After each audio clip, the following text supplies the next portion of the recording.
বাপ্পা, এবার থেকে বাজারে গেলে সবজিগুলো একটু দেখে দেখে কিনবে। লোক ঠকানোর জন্য বসে থাকে। এই দেখো, দুটো বেগুন পুরো পচা দিয়েছে, বুঝেছ? শোনো বাপ্পা, আটা নেই জানো তো, তুমি খেয়ে নাও। খেয়ে দে একটু দোকান থেকে আটা নিয়ে আসো তো। বৌমা, এই মাত্র ও বাজার থেকে আসলো, আবার তুমি ওকে আটা আনতে পাঠাচ্ছ? কি করব মা বলুন, একটুও আটা নেই। রাত্রিরে তো সবাই রুটি খাবে নাকি? আমি তো একা খাবো না। তা বাপ্পা এখন কি করবে? বাপ্পা তো এখন বসেই থাকবে, ওর তো কোনো কাজ নেই।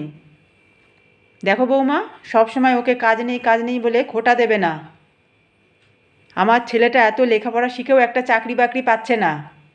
কাজ নেই বললে ওর মনে দুঃখ লাগে না? কালকে তোমার জুতো সারাই করতে ওকে পাঠিয়েছিলে কেন? নিজের জুতো এবার থেকে নিজে সারাই করবে। বাপ্পা আমার বাড়ির কাজের লোক না, আমার ছোট ছেলে, এটা মাথায় রেখো। ওর বাবা এখনও পেনশন পায়, ওর বাবা মা এখনও আছে। দেখুন মা, কথাগুলোকে এত ঘোরালো করে দেবেন না, একদম জটিল করে দেবেন না। বাপ্পাকে আমি ভাইয়ের চোখেই দেখি। তাহলে আপনার বড় ছেলেকে বলতে পারেন না বাজার হাট করতে? সবসময় তো ব্যবসা নিয়ে মেতে থাকে। একবারও বলেছেন বাজার হাট করার কথা? ছোট ছেলের একটা ব্যবসার ব্যবস্থা করে দে, তা তো কখনো বলেন না। চুপচাপ বসে আছেন। বসে থাকলে কি আর হবে?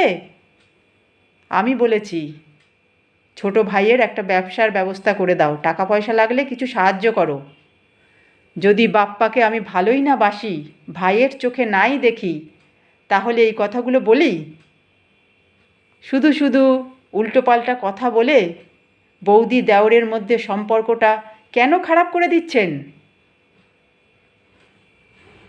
আটা আনার কথা আমার মনে নেই, ভুলে গেছি। ঠিক আছে, আনবেন না। রাত্রিরে সবাইকে ভাত করে দেবো, ভাত খাবেন। অত কথা আমার ভালো লাগছে না, এখন অনেক কাজ আছে। যত সব।